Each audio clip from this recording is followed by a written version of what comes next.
Magandang araw mga kabayan. Sa ngayon, marami sa atin ang nagtatanong, Marcos Jr. masisipa na? Nangangamoy kudita. Narinig natin ang mga haka-haka at balitang nagdudulot ng agam-agam sa ating bayan at pagiging Pangulo ay isang napakahalagang tungkulin at ang mga pagbabagong pangyayari sa politika ay nagbibigay daan sa mga tanong at alinlangan. Naway huwag tayong maging apathetic sa mga ganitong pangyayari. Sa pagkakaisa, dapat tayong maging bahagi ng pagtukoy sa direksyon ng ating bansa. Ang ating mga opinyon at aksyon ay may malalim na epekto sa kinabukasan ng Pilipinas. Sa kabila ng mga haka-haka, mahalaga na maging mapanuri at magkaroon tayo ng masusing pag-unawa ukol dito. Huwag nating hayaang maging sanhi ng alinlangan ng ating bayan. Patuloy nating alamin ang mga pangyayari at maging bahagi ng mas makatarungan at maunlad na lipunan. Maraming salamat at manali tayong handa sa mga pagbabagong magaganap. Ang isyong nga ito ay naging usap-usapan sa social media. Ayon nga sa isang netizen, sana patalsikin para makamove on na ang Pilipinas. Wala tayong mahihintang kaunlaran sa administrasyong ito. Bumalik na ang droga, patayan, nakawan, kurapan dito, kurapan doon. Saan tayo patungo sa ganitong kalakaran sa ating bansa? Palayasin na ang dapat palayasin, maawa naman tayo sa ating bansa na lumulubog na unti-unti sa kumunoy. Ang isyong nga ito ay naging usap-usapan sa social media. Ayon nga sa isang netizen, sana patalsikin para makamove on na ang Pilipinas. Wala tayong mahihintang kaunlaran sa administrasyong ito. Bumalik na ang droga, patayan, nakawan, kurapan dito, kurapan doon. Saan tayo patungo sa ganitong kalakaran sa ating bansa? Palayasin na ang dapat palayasin, maawa naman tayo sa ating bansa na lumulubog na unti-unti sa kumunoy. Meron ng pagsasalita itong si Chief of Staff na si Brownie, si Bronner actually. Sounds like si Brownie, parang ow, ow, ow. Diba?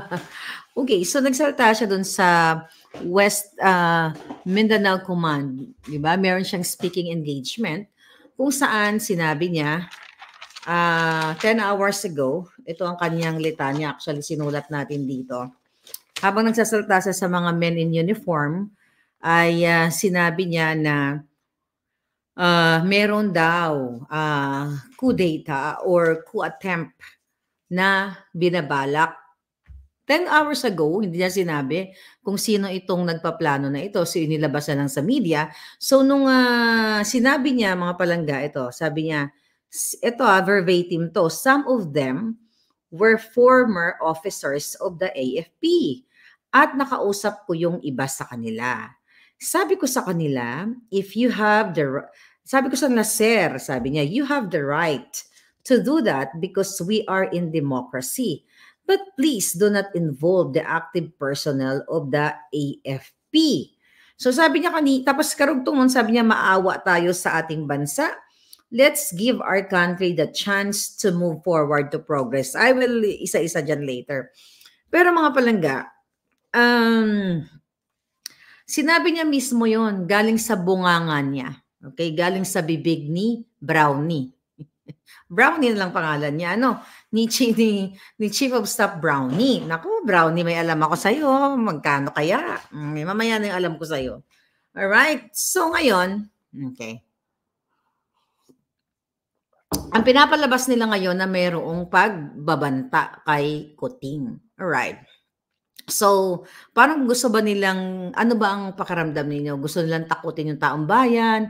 Ano ba kayo, natutuwa ba kayo na magkakaroon ng ganitong mga klaseng banta? Ano sa tingin nyo? Mag-comment kayo dyan, babasahin ko. Then like 10 hours after, naglabas sila ng kanilang panibagong statement na binabawi nila na wala daw kudeta na niluluto. Alright? So wala daw coup attempt na niluluto at sinabi ni Anyo at ni Browner o ni Bronner, si Brownie na lang kasi parang maganda pakinggan yung totoy, di ba? Tinutotoy mo ang Brownie.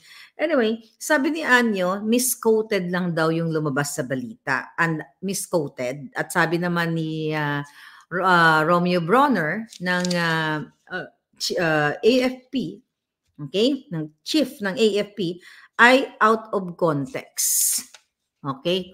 So parang out of context, iba yung ibinalita ng mga media o iba ang naintindihan ng nakarinig. That's impossible, right? Unang-una, mismo sinabi niya, for sure nanood yun na sinasabi niya na mayroong pagbabanta. Diba? Some of them are former officers of AFP at nakausap ko yung iba. Sabi niya, nakausap niya. Diba? Binasa natin kanina.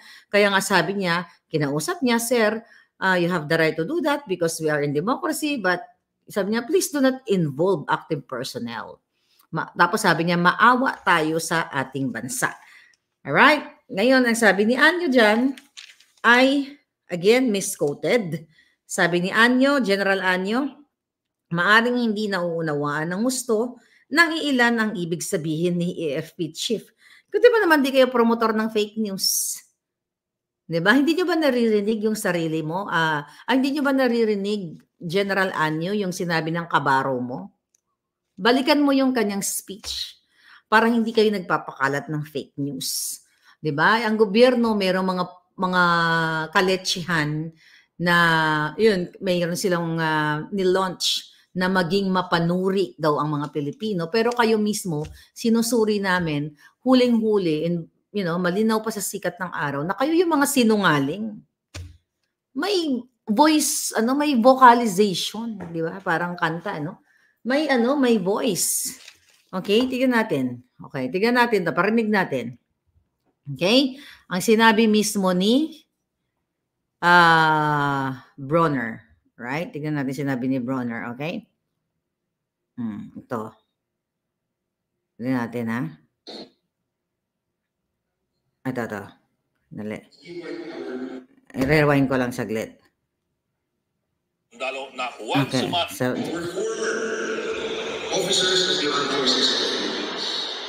At nakausap ko po yung iba sa kanila. Sabi ko sa kanila, sir, you have the right to do that because we are in a democracy. But please do not involve the active personnel of the armed forces of the Philippines. Awa na tayo sa ating bansa. Let's give our country a chance to move forward to progress. Ayan, mga palangga. O, di ba? Sinabi niya mismo. Tapos after 10 hours, sasabihin niyo out of context. At sasabihin niyo hindi naintindihan ng nakarinig. At hindi tama yung, ang dating ay hindi tama yung pagbalita ng mga reporters. Unang mga media. So, kaya dapat talaga matanggal kayo lahat actually. Di ba? May mga kadahilanan kung bakit matanggal kayong lahat. Okay. Ngayon, puntahan muna natin itong si Bronner. Okay, sabi mo, Mr. General Bronner, na maawa tayo sa ating bansa. Maawa tayo. Okay, kung totoo ito, let's say, for the heck, kung totoo na mayroong nagpaplano na bubuhatin na si Kuting, ako, peacefully, it's okay. Di ba? Peacefully is fine. Wag lang yung madugo kasi maraming madadama yan, kawawa naman mga inosente. Sabi niya, maawa tayo sa ating bansa. Kung ito ay totoo, maari, dahil yun ang una mong pinalabas na mayroon naman talagang co-attempt. Hindi dapat nga pinangalanan mo right there and then kung talagang, true ka sa iyong mga pinagnangata doon. So maawa ka sa ating bansa, sabi ni Bronner. Maawa tayo pala sa ating bansa, talking to the men in uniform. So kung meron talagang nag-aaklas, I think isa sa reason kaya gagawin nila kasi naaawa sila sa bansa. Bakit sila naaawa? Dahil sa ginagawa ni Kuting at ni Liza. At alam mo mismo, General Bronner, na ikaw ay sobrang sip-sip kay Lisa Ahas Araneta Smugs. Kasi may negosyo ka rin sa AFP. Di ba? At ayon sa ating napag-alamang mga ahas na gumagapang dyan sa AFP mismo, okay, kasabwat mo si Ashgard. Yung pinakita natin na si Ashgard, mga palangga, siya yung intel firm na binabayaran ni Lisa Ahas Araneta Smugs na manggipit ng not only Maharlika, di ba? Kung nakafollow kayo sa akin, si Ashgard, intel firm, ay yan ang kasabwat ni Lisa Smugs na mag-wiretap, mag-hack sa mga government sites. Diba? Na-report na natin yan. So kung totoong meron, edi kung titingnan natin sa sinasabi mo, Mr. General Bronner, maawa tayo sa ating bansa. So may reason kung bakit sila gustong mag-alsa. Right? Tapos sabi mo pa, let's give our country the chance to move forward to progress. Yun ang magiging dahilan kung bakit merong quote-unquote na sinasabi mo na may mga gustong sa iyong first statement na merong gustong mag-attempt. Diba? Kung gusto nila na magkaroon ng tsansa ang taong bayan, diba? Para mag-move forward from the bad governance of Lisa Araneta, Ahas Mugs, na kasabwat mo rin at sobrang kiss-ass ka. O maybe kiss-kipay ka sa kanya. Alam naman yan ng mga kabaro mo. Ano, gusto mo bang tarantahin ang taong bayan? Kaya on your first statement, sinasabi mong may nag-aaklas or something. Ayaw namin na magkagulo, ayaw namin ng madugo. Okay? Ang gusto namin tahimik. Dahil kung gusto namin ng madugong kaguluhan sa Pilipinas, di sana sinakyan na namin yung mga pakulo nyo dyan. Kayo dyan, lalo na si Kuting, na tayo ay mag-alsa sa China. Sana sinakyan na namin yung pahayag ni Senator J.B. Ejercito na huwag makapili. Pero kayo yung mga makapili eh. Mga palangga, sila yung mga makapili. Tapos, okay, sabi pa ni Bronner, AFP, chief na manatiling professional daw at proteksyonan ang bayan. Wow! Buha ka nang inan yung lahat. Manatili na proteksyonan, maging manatiling professional. Yung pakikisabwatan ni Lisa sa smugglers at ni Kuting, hindi pakikipagsabuatan, business partner. Professional ba yan? Sindikato yan, mafia yan ah. Ikaw na dyan, ikaw ang alam mo rin. Well, kasi nakikinabang ka rin, no? Magkano ba kitaan dyan sa negosyo nyo ngayon? Sa pakikipagsabuatan kay Ashgard? Diba? Kumusta na yung extraction ninyo sa Turkey?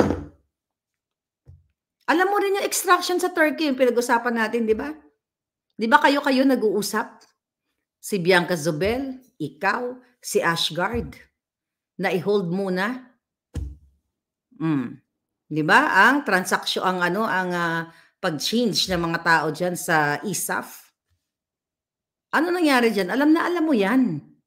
So kung meron man, kung totoo man sinasabi nyo, well, sa ibinawi nyo na wala namang data na out of context or misquoted, doon palang sinungaling na kayo. Gumasos pa ang gobyerno ng maging mapanuri, fight against fake news. Pero kayo ang numero unong fake news. Kaya kung ako tatanungin ninyo, kung merong social, what do you call it? Coup. Ibig sabihin, yung mga taong bayan, yung uncoordinated, uncoordinated attempt, peaceful attempt, para buhatin si Kuting palabas dahil binababoy niya ang taong bayan, then let's support that. Diba? Kung yun ay, kumbaga kung yun ay, what do you call it? Speak up day, peaceful negotiation, yung kakausapin lang si Kuting na tumigil na kayo dahil inuubos na yung pera ng bayan. Ngayon, General Bronner, kitang-kita na nagsisinungaling kayo. Alright? Nagsisinungaling kayo kasi alam nyo mismo sa sarili ninyo na yung mga junior officers, yung mga mas mababa sa inyo, ay punong-puno na ng pighati sa ginagawa ng leadership ni Kuting ng Norte. Ano ba yung reason, mga kababayan, kung bakit mayroong mga ganitong klaseng pag-aalsa ng isang, not only yung mga nasa military, but syempre yung mga tao. Kasi yung mga pag-aalsa na yan, yung mga attempt na yan, yun ay mula sa pighati ng taong bayan because of the bad governance. Ano yung bad governance? Yung mga tulad ng ginagawa ni Lisa at ni Marcos Jr. at lahat ng mga mga alipores niya na economic sabotage. Papasok na naman tayo ngayon kay Michael Ma sa smugglers and hoarders. That is economic sabotage, mga palangga. Sinong naapektuhan dito? Di ba taong bayan? Not only Not only yung regular na tao na walang connection sa gobyerno, kundi pati ang mga military, mga men in uniform. Ito'y punong-puno sila ng pighati sa ginagawa ng Jutang Jenny ng Kuting na ito dahil alam nyo lahat kayong mga ginayupak na si Lisa ang presidente. Hindi si Marcos Jr. Dahil si Marcos Jr. ayun abala ng 2:00 ng madaling araw sa Malacanang kasama yung 6 friends niya. Okay? Naghahanap sila ng madilim na kwarto at 2 a.m. Okay? At nagsisesyon ng pulburon kaya nakakita daw ng multo. Nag-hallucinate ang mga buwakan ng Jens. Imagine yung presidente, okay? Chief of Staff. Okay? Chief Bronner. Okay? Kaya ganito yung sentimiento. Kung meron man, kasi yun yung una mong palabas, sakyan natin. Sakyan natin yung una mong sinabi na meron talagang attempt na pababain si Kuting. So, maiintindihan mo sila kasi saan ka nakakita ng presidente ng 2:00 ng madaling araw, imbis na matulog at hindi mapuyat para kinabukasan, hindi siya nagiging gumaganon sa speech na bangag-bangag, di ba? Oh, mamaya 2:00 ng madaling araw, pulburon sa Malacanang, tapos kakanta-kanta, let it be, gaganon-ganon kasama yung mga kaibigan niya, di ba? 2:00 ng madaling araw, binabantayan niyo ba, PSG? Anong ginagawa ninyo dyan? Well, you know what? Siguro for the first, maybe sa first time ng history ng Pilipinas, meron na bang successful, coup attempt? Well, yung revolusyon na sinasabi ng 1986, mga palangga. Okay? Pwede rin tayo siguro matulad sa saan ba yun? Sa Niger. Di ba? Yung kanilang presidente doon, si Muhammad Bosom. Anong ginawa sa kanya? Nagkaroon ng coup attempts, di ba? At ang kanilang presidential guard ang nag-take over. Okay, Tiani yata yun, si Abdurrahman Tiani, di ba? Yung PSG, naging successful yung kanilang military junta. But anyway, ako naman, kung para sa kabutihan ng bayan, good luck. Di ba? So ngayon, mga palangga, ito lang kasi yan. Bakit sakyan natin si Bronner sa una nilang palabas na may mga military active also and yung mga hindi active members o maybe yung iba mga retired na. So mayroon ba silang reason para mag-organize ng ganitong klaseng attempt para ligwakin si Kuting? Sagot. Of course meron. Number 1, okay? Yun na lang. Ang panloloko ni Marcos Jr. at ng kanyang asawa sa 110 million Filipinos, more than pa, nung nakipagsabwatan si Lisa Ahas Araneta Smug sa Smartmatic. Doon tayo ikot-ikot kasi the reason why may mga grupo or ang mga taong bayan gusto nang palitan si Kuting. Gusto na siyang paalisin dyan dahil sa mga kadahilanan tulad yung pulburon. Balikan natin ang pulburon para maintindihan ng ating mga mga first time lang nakilala yung pagmumukha ko. Okay ha? Balikan natin ang pulburon para nagkakaintindihan tayo. Medyo cool na cool ang alindog ko ngayon. Right? General Bronner, kung pagbabasihan natin ang sinabi mong salitang maawa tayo sa ating bansa, let's give our country the chance to move forward. Maawa tayo sa bansa sounds patriotic. But you as chief, alam mo rin na si Sayarot, okay? Pakita natin si Sayarot. Yang exporter ng pulburon na si Sayarot, ayan, nakita mo yan, isinama yan ng amo mong si Kuting, si Lisa at si Tambaloslos sa New York. Okay? Sinama siya. Sino ba yung si Sayarot na yan? Siya lang naman ay nahulihan ng multi-million na pagawaan, okay, ng pulburon sa Alabang. Okay? Ngayon, mga palangga, ano pa ang ginawa niyan? non-bailable yan, General Bronner. Pero bakit hinayaan ninyong, okay, yung taong yan ay makalabas kahit non-bailable? We talk about, sabi mo maawa tayo sa ating bansa, kami dito naaawa. So balikan na una, nilista ko to para hindi ko magkamali. Droga.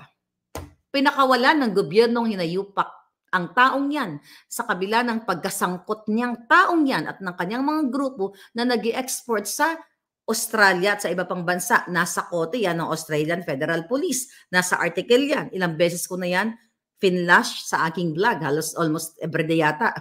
Diba? O ayan, let's talk about that. Ano ba ang naidudulot ng droga, Mr. Bronner? Ikaw ang head dyan. Gumaganda ba ang kutis ng mga nagpupulburon? Hindi eh. Ngumingiwi. Tignan mo si Kuting. Tignan niyo mo yung kanyang bagong DA. Kaklase na yan sa pulburon. Oh, si Kiko. Si Kiko Coke. Kaklase niya sa pulburon yan. Ayon sa ating puting ahas niya. Baka itong puting ahas ko kaklase din. Baka klase niya itong mga to kaya alam eh. Anyway, so yan. Sabi mo maawa tayo sa ating bayan. Ano pa? Ito kasi napaka-importante. Kahit na sa mga nakafollow sa akin, kahit paulit-ulit tayo palangga, but dapat hindi natin nakakalimutan kasi we're talking about the future of the inang bayan. Okay, balikan natin to. Okay, ito. Ito, inarbor ni Lisa. Ayan. Si Chandiramani, Filipino-Indian na nahulihan ng jarbog. Alright, o nakita nyo yan. Ano ang nangyari dyan, Mr. Bronner, sa taong yan? Again, non-bailable ang case, pero inarbor ng PCSO General Manager, Mel Robles. Inarbor, sinabing malakas siya kay Lisa, palabasin yan. Non-bailable yan, pinalabas niyo mga hinayupa kayo. Then, sabihin niyo, maawa kayo sa ating bansa. Eh kung magpahasik ng lagim yan anytime, any moment, kawawa naman yung mga inosente. Then you talk about what? Moving forward para sa progreso ng Pilipinas. Julul. Okay. Next. Nasabi ko na to kanina. Economic sabotage. Let's talk about economic sabotage. Ito. Sinabi ni Kuting nung January na hoarding, I wish na nandito pa yung video pero wala na dito kasi puno na. Sinalala nung sinabi ni Kuting na hoarding is okay. It's part of the business. Part ng negosyo. Verbatim yan palangga. Sinabi niya yan ni Marcos Jr. nung inimbita niya nung I think January, sometime in January na andun pa nga si baby girl, si Sastrogando, isa sa mga interviewer doon. So anyway, na sinasabi niya yon na ang hoarding is ganito, ganyan, it's okay. It's part of the business. Kasi yung pala, General Bronner, ito pala si Jung. Hello, hi. You guys are great. Thanks for the support. Okay, thank you very much. Sama-sama tayo. Babago muli. Okay, so, yan pala mga palangga ay kasabwat nila. At, paanong hindi mag-alsa kung meron mang mag-aalsa? Paano hindi mag-uorganisa para sipain si Kuting kung mismo itinago uli natin? Kung mahal nyo bansa, I'm not calling only not Bronner. Lahat kayo anyo, lahat kayong mga traidor sa bayan, mga taksil, lahat ng taksil. In-appoint Special Envoy of the President to China, Mr. Michael Ma. Ayan. Alright, diba? Special Envoy to China. Isinikreto sa taong bayan. Walang terms of reference, walang dokumento, pero alam mo yon, pangloloko sa bayan yan. May reason kung meron talagang totoong may organization o may mga group of armies o whoever they are na mag-aalsa sila. Maraming dahilan. Hindi lang yan. Itong kasama nila. Okay? 3 envoys. Okay? Yan mga sangkot yan. Mga bata ni Lisa Ahas Araneta Smugs yan. Alam nyo yan. Yung tatlong na yan. itlog, okay? 3 special smugs. Alright? Michael Ma, Maynard Ngo, Benito Techico. Ayan. Pero yung dalawa, in-announce nila yan, in-announce ni Kuting, may picture. Pero si Michael Ma lang ay hindi ipinakita sa media. So again, Mr. Bronner, if we talk about maawa tayo sa ating bansa, the reason why, kung meron mang mag-aaklas o magkaroon ng military junta, whatever, maraming dahilan, ang daming dahilan. Kasi naaawa sila sa bansa dahil sinasabotahin nila ang ating ekonomiya. Pag sinabotahin nila ang ekonomiya, sinong magsasakripisyo? Yung kami lang.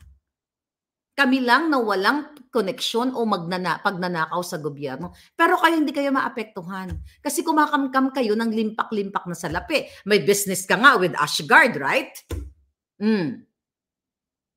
Kumusta naman ang negosyo nila Liza? Wala magsinungaling. Mga giatay kayo. Okay. Reason. Ito yung binabanggit ko yung mga dahilan kung bakit may mga taong gustong organisa kung meron man. But ako, I'm always for the Speak Up Day. Ang gusto ko lang, na nanawagan nga tayo sa Men in Uniform, sa inyong mga palangga, na nakikita ninyo na ang boss ninyo, ang chief ninyo, ang chief executive ninyo, ay hindi si Kuting ng Norte, kundi si Lisa Ahas Araneta Smugs. At yan ay pambubudol, pambababoy sa konstitusyon, pangbababoy sa Pilipino, pagnanakaw sa posisyon, maliban sa ninakaw na nga from Smartmatic to Kuting, to Marcos Jr., dinanakawin ng asawa niya. Di ba? Double pagnanakaw. Di ba? So yan ang issue dito. Okay? Let's talk about Maharlika Fund. Maawa tayo sa ating bansa. Let's give the country the chance to move forward. Look at that Maharlika Investment Fund. Pinagyabang na ni Kuting doon sa Saudi. Di ba pumunta sa Saudi? Mukhang tangang buwakan ng ina. Pinagyabang. Tapos yung pala, hinold. Okay? Sa bisa ng memorandum ni Bersamin noong October 12, tapos October 18, at I think nagsalita si Kuting na, ay, nagulat nga ako eh. Nabasa ko sa paper, sa newspaper. Di ba, nabasa ko sa balita, Oh, sa pahayagan, ganun-ganun na kinancel na hinold pala. Eh, hindi lutang yung presidente ng Pilipinas. Kasi hindi siya presidente. Inilabas na executive secretary niyang si Bersamin noong October 12, ang memorandum, Google nyo na lang yung mga hindi nakaalam yan. Di ba? Then, October 18, bago siya pumunta ng Saudi, I think that was the date, di ba? Yung departure date niya. Bago siya pumunta ng Saudi, nagdadadakdak siya na, uy, nabasa ko lang sa pahayagan, kinancel na pala, na pala muna, hinold na pala muna yung Maharlika Investment Fund. Kasi dahil marami mga i-review yung IRR, di ba? So, nakita niya yung gaano kasi nga hindi nga gumagana ang utak ni Kuting para sa paglingkod ng bayan. Dahil ang gumagana na utak para sa paghut-hut o pagkamkam ng pera ng bayan, kundi ang kanyang asawang Ahas at ang mga kasabwat ni Lisa, ito yung mga pinapakita ko, ito yung mga sindikato sa loob ng Malacanang, ito yung mga mafia. Kaya di ba sabi ko sa inyo, si Kuting nanghihina niya, hindi kayang arukin ni Bongbong Marcos Jr., aka Kuting, ang problema ng bayan. Kasi tamad siya. At mapagpanggap na matapang. Sinabi mismo yan ni Amy Marcos, Senator Amy Marcos, sa pelikulang Made in Malacanang. Ulit-ulitin ko na nagsuot si Kuting nitong, nung time na 1986. Nung bata pa siya, artistang flap naman, na siya ay nagsuot ng military outfit para sabihin na siya ay matapang. Pero ang totoo, sinasampal-sampalan ng kanyang asawa. Di ba? Ni Lisa Smugs. O, balik natin.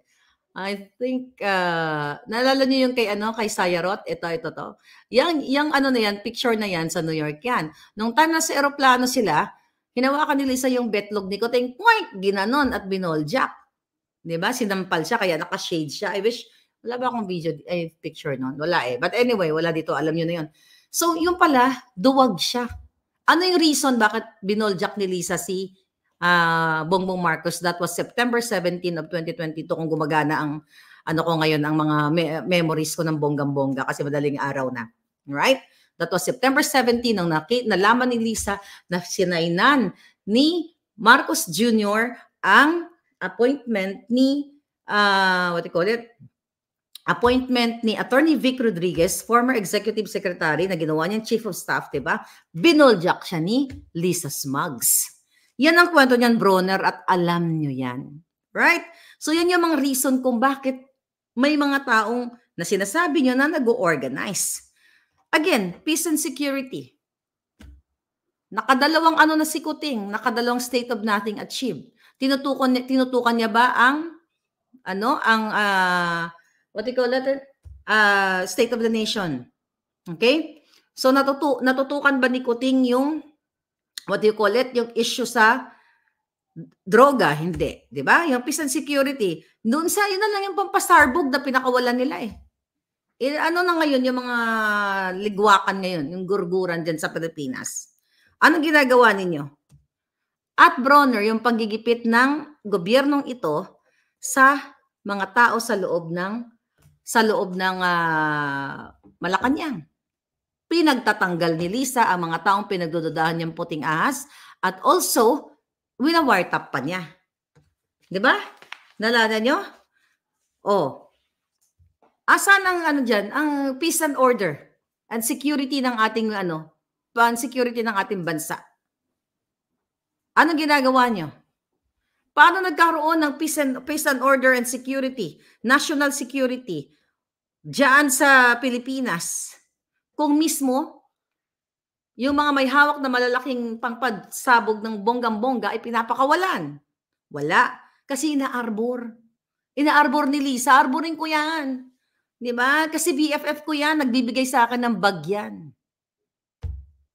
Wala. Kaya may 1 million reasons actually ang mga taong gustong mag-organize kung ano man yung kanilang ino-organisa nila, mga kababayan. What else?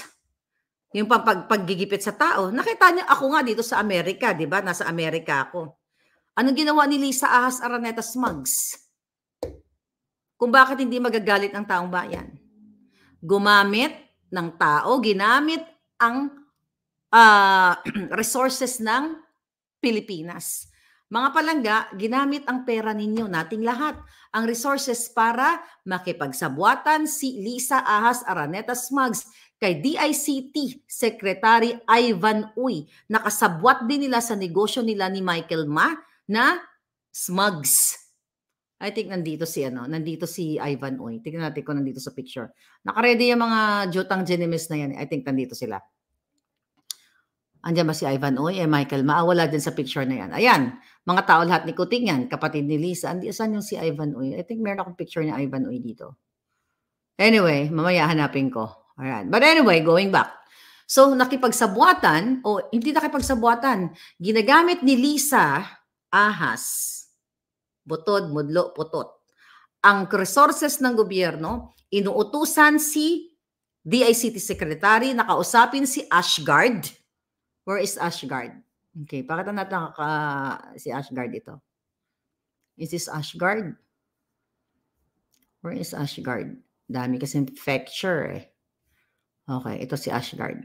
Okay? Yan. Okay, si Thor. Remember that audio video? Audio message, si Thor. Yan, ginagamit yan ni Lisa Smugs, yung mga yan.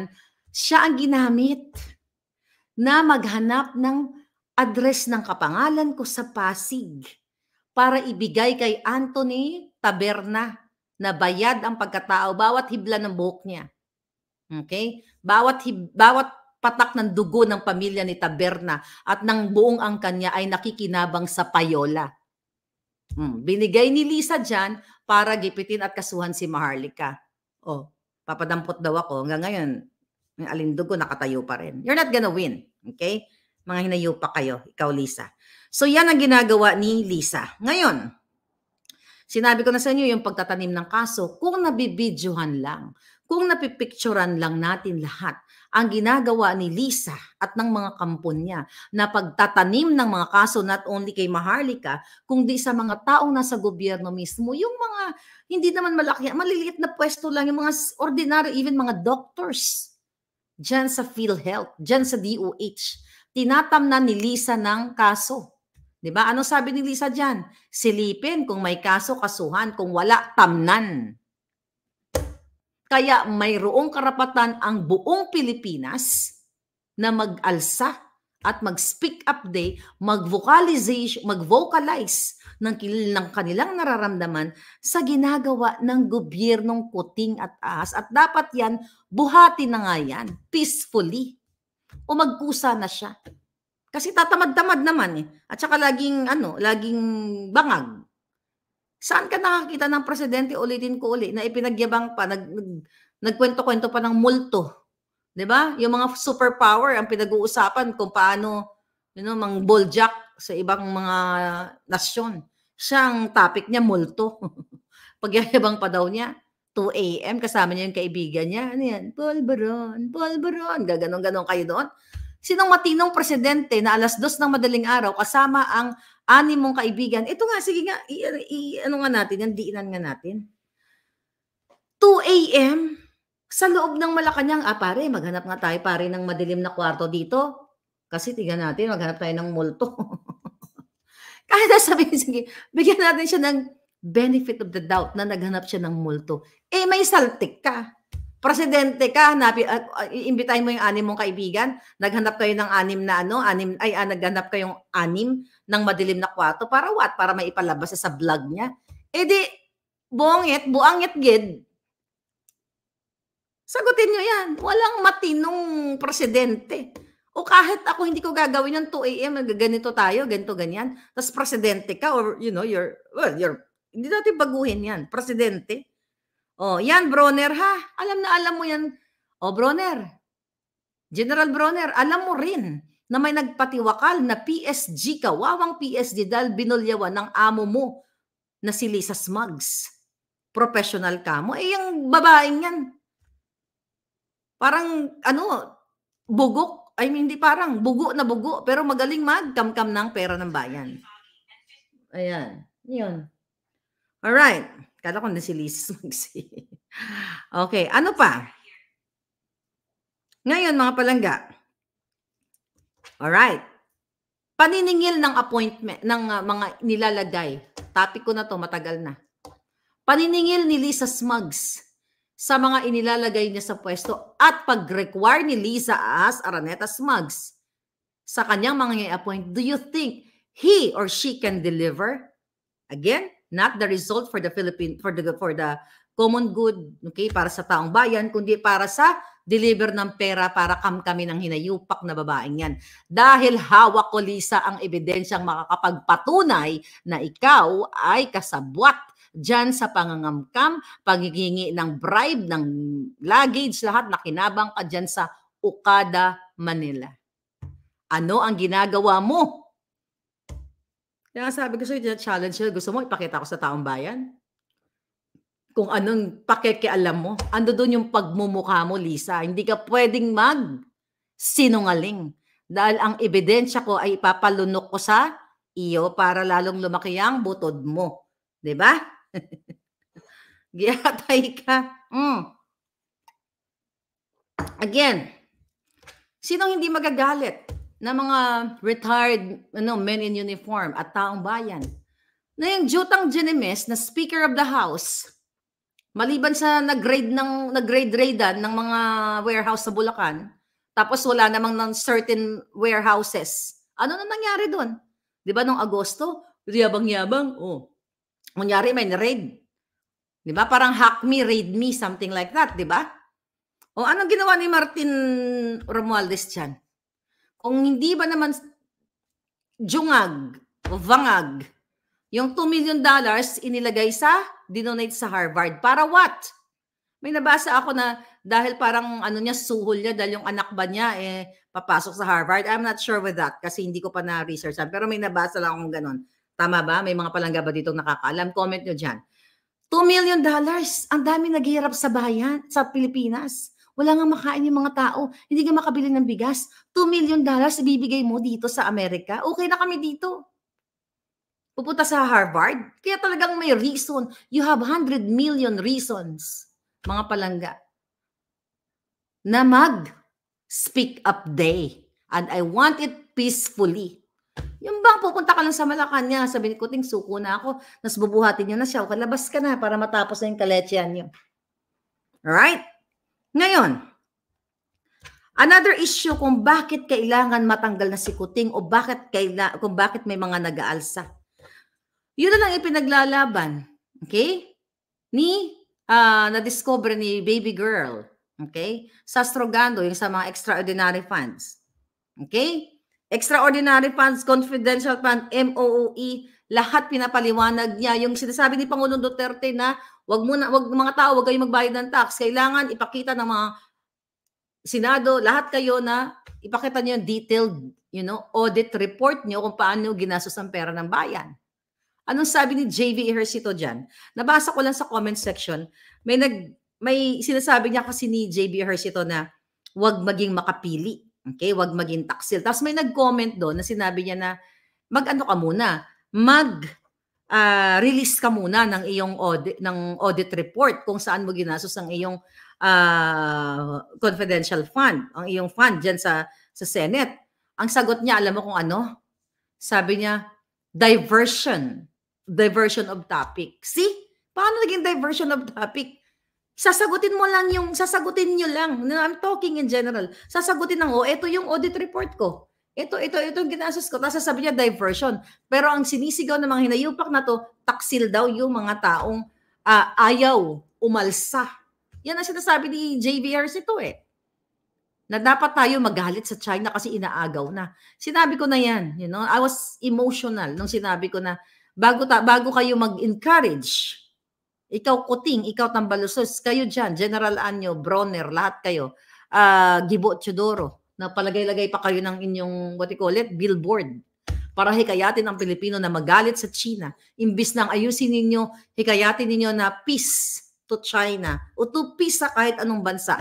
Pero tinatamnan nyo ng yung tao. Yung taong bayan na ginaganito tayo ng China. Pero ang totoo, kayo ang pinakapunot dulo ng kahirapan ng bayang ito. Mga inayupa kayo, ulit-ulitin ko, nagpapasarap kayo ng buhay nyo, umiikot kayo sa ibang bansa, bumibili pa nga kayo ng mga properties sa iba't ibang bansa, pinapaaral nyo, mga kabit nyo, mga anak nyo sa kabit, mga hinayupa kayo sa iba't ibang bansa dahil sa confidential fund, dahil sa pera ng bayan. Kaya may reason. Kung may nag-uorganisa man, may dahilan lahat. What else? Okay, yun nga yung declaration nila na halos makikipagdigma na tayo sa nasabi ko na yan. Okay. Yung sinasabi ni Kuting, January, sinabi niya sa smugglers na your days are numbered. Baka yung your days are numbered, Kuting. Baka baliktad. Your days are numbered. Alam mo, napaka-mahaba to. Ay, napaka-iksi pa lang ng panahon, Pero may mga ganito. Kasi, tignan mo, Kuting, declined na. Na-decline na ang mga taong sumusuporta sa'yo. Even yung approval rating mo. Kaya, di ba, nag-change ka ng DA Secretary kasi ramdam ninyo yung hagupit ng bunganga ko at bunganga naming lahat. Na nagbibigay ng aming grievances, ng aming pagkamuhi, pighati sa ginagawa niyong mga lintik kayo. Saan ka nakakakita ng isang scammer na katulad ni Thinking Taning, di ba? Na scammer na nanginikil lang sa kanyang mga viewers para may panglamon siya. You know that? Ay pabalik-balik sa London, di ba? May utak ba kayo? Yung mga nagpapaniwala pa siguro may saltik talaga kayo, no? Saan kukuha ng pera yung hayop na yan? Kay Lisa. Kasi kasabwat sila, pati si Michael Ma. Then you talk about, bakit natin to laging binabanggit? Kasi sabi ni Bronner ng AFP, maawa tayo sa ating bansa. Dito lang sa mga sinasabi ko tumba na ang Pilipino dito sa ginagawa ninyo. Hindi sabi niyo, let's move forward. Putang ina, kayo lang nag-move forward. Pero ang Pilipino, backward. Hikayatin yung ating mga kapulisan, kasundaluhan na lumaban. Sabi ko nga, gutom. Bago pa nga makarating sa West Philippine Sea, tumba na sa gutom. Di ba? Di ba? Oh, bago makarating dyan, gutom na. May sapatos siguro, butas-butas pa. Right? Hoarding. Yung mga pinagtatayo ng mga bahay, halos lahat, pati mga makeup artist, pati mga designer na sumisip-sip dyan kay Lisa Ahas Aranatas Mags. Pati si Abel Bacudio, sila Puy Quinones, lahat yan. Lahat ng mga umaaligid kay Lisa. Nagpapatayo sila ng bahay. Can you imagine, mga palangga? Wala pang pwesto sa gobyerno itong mga alipores nila. Nagpapatayo ng bahay. Nakabili ng mga properties. Hindi lang yan 500,000, multi-million, 20 million pataas. To be exact, yung former friend ko, 18 million. Si Abel, 18. Sinabi niya sa akin yun, 17 million yung 17 or 18. Pati yung kapatid niya. Lahat sila nagpapatayo ng bahay. Kaya sabi ko, kahit kakilala ko itong mga tanto, hindi kinakaya ng sikmura ko na magbipikit mata na lang ako kasi BFF ko sila. Eh, yung pinaglaban ko, putang ay nakaalwanan ng Pilipinas, ni piso hindi ako humingi sa mga ginayupak na yan. Kasi gusto ko maging modelo somehow. Na sana na kung may isa, dalawa, tatlo man lang sana na taong hindi tumatanggap. Di ba? Baka magbago ang mundo natin. We're talking about wala pang appointment. Ano ginawa si Dark Choco? Lagdame yun, nakaklase ni Kuting sa Pulboronic. Less than a year. 1 billion house sa Forbes Park. The Salin is only 100 million. Look at Paul Soriano. Ayan pang gagago ng gobyernong ito. In-appoint kahit Amerikano na hindi rin na-announce ang citizenship niya. Ba't ko alam yan? Ipinagmamalaki pa niya na nagta-travel siya na blue passport siya. See that? Nagpatayo ng bahay. I don't know kung tapos na. Kaya tanongin ko dun sa puting ahas ko na kapitbahay nila. Yung pag-appoint kay Bienvenido Rubio na pinangalanan na mismo ni Lacson na bagman sa Senado during his privilege speech in 2017. Kumusta ka naman, Lacson? Pinangalanan mo si Rubio na Bucor Chief, bagman. Oh, tahimik naman ang mga bitlog nyo. Wala talagang pag-asa ang bayan. Kaya sabi ko nga, ang daming dahilan kung bakit may mga taong sinasabi ni Bronner na mayroong nag-uorganisa dito. Kung totoo man yun. Pero nga sabi nga niya, binawi niya. Ngayon mga palangga, ano tong ginagawa nila? Una, malinaw na sinungaling ang gobyernong ito. Meron na nga pinarinig ko sa inyo kanina yung pananalita, yung boses mismo ni General Bronner na meron nga daw nagpaplano ng coup attempt. Pero after 10 hours, sinasabi niya na ang na out of context lang o hindi na ibalita ng tama, mali ang pagkakaintindi. Di ba mabuha ka ng ginan nyo? Huli-huli na yung bungangan nyo, tapos ipagsisinungaling nyo na, mga kababayan, dinig na ng mga tenga natin. Lahat tayo, nandyan na yung ebidensya na sinabi nila na may ganito. Tapos, in like a few hours, babaguhin nila. Sasabihin nila na ni General Anyo, misquoted. Pag sinabi mong misquoted, iba yung kinote, iba yung sinabi.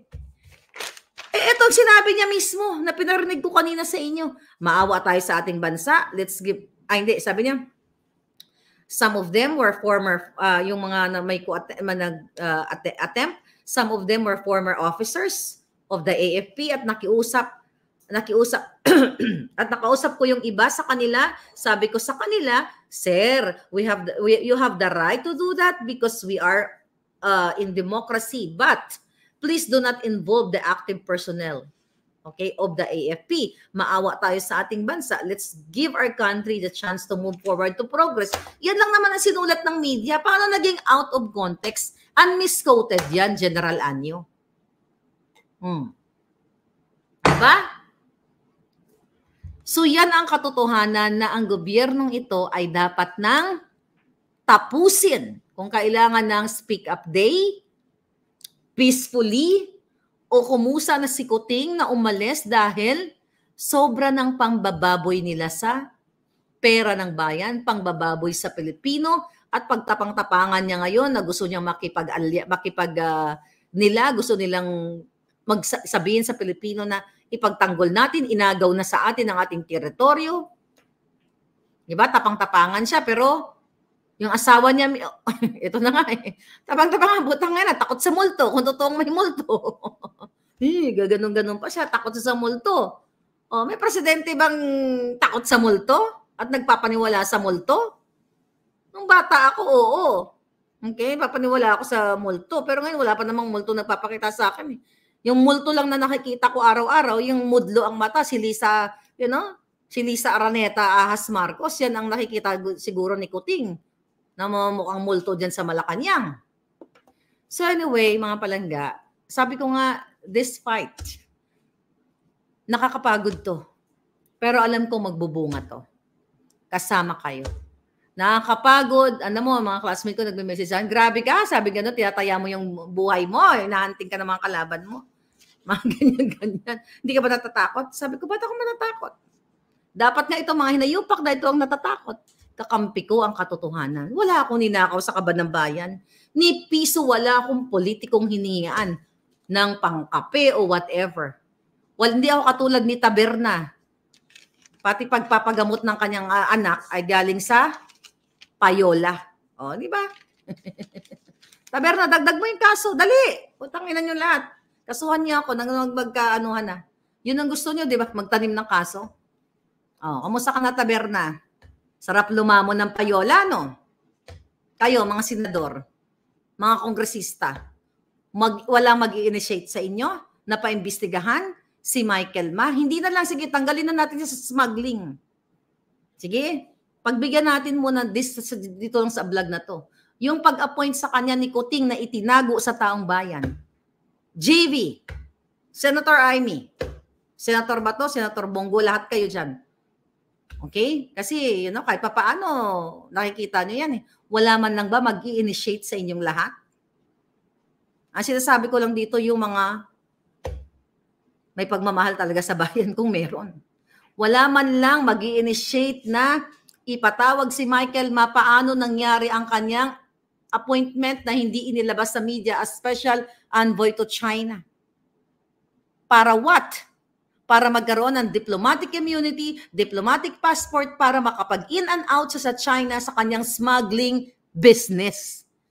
Kasi kung talagang honest si Bongbong Marcos Jr. Kuting, bakit itinago? Mga kababayan, yun yung question ng taong bayan. Bakit itinago yung tatlong yan? Yung dalawa, yung si Maynard Ngo, yan yung nagbibigay ng, sa may-ari ng pork yan, kung saan binibigyan niya ng spot si Lisa para mag-session dun sa kanyang pork restaurant. 'Di ba? Nakapunta ako diyan sa BGC. Si Benito Techico, yan in-announce yan. Pero yung si Michael Ma, yan ang itinago nila. Yan na lang, Senators Congress, lahat kayo mga ginayupak kayo. Mag-initiate kayo, ipakita niyo sa taong bayan. I challenge you all. Dahil pinangalanan yan, ito mga palangga, nun sa mga kakakilala lang sa akin, kakapapasok lang dito. Si Swansing nasaan. Pakita lang natin palangga para nagkakaalaman tayo. Ito. Pinangalanan siya sa Congress, hindi ako ang nagpangalan sa kanya. Ito. Would like to request the Committee on Ways and Means to issue subpoenas for the following brokers, importers, facilitators, allegedly involved in large-scale agricultural smuggling in local ports and around the Philippines. Namely, Michael Ma, Lujin Ang, Andrew. Oh, di ba? Special Envoy of the President to China, Mr. Michael Ma. Nakita niyo? Hindi yan nagaling kay Maharlika. Yan ang resibo. Ano gagawin mo, General Bronner? Nasasabi mo maawa kayo sa ating bayan. Naawa ba kayo? Lahat kayo. Kung meron lang akong, sabi ko nga, kung kinuha ko lang yung black magic ng lola ko, tumba na kayong lahat. Kaso lang wala eh. Hindi ko nakuha. Anyway, mga palangga, nakakasuka na ang gobyernong ito. Kung kailangan nyo mag-speak up day peacefully, we need speak up day peacefully. You, men in uniform, people from wherever, Nakikita nyo to yung ginagawa nila sa taong bayan. Niloloko tayo ni Bongbong Marcos Jr., nag-acting na presidente, pero hindi siya ang presidente. Panahon pa lang ng National Security Advisor na si Clarita Carlos, mga palangga, na sinabi niya na mismo kay Kuting, kay Lisa, na ang mga pamilya niya ay sangkot sa smuggling at hoarding. Anong ginawa kay Clarita, mga palangga? Di ba? Sabi ko sa inyo, tinanggal si Clarita Carlos.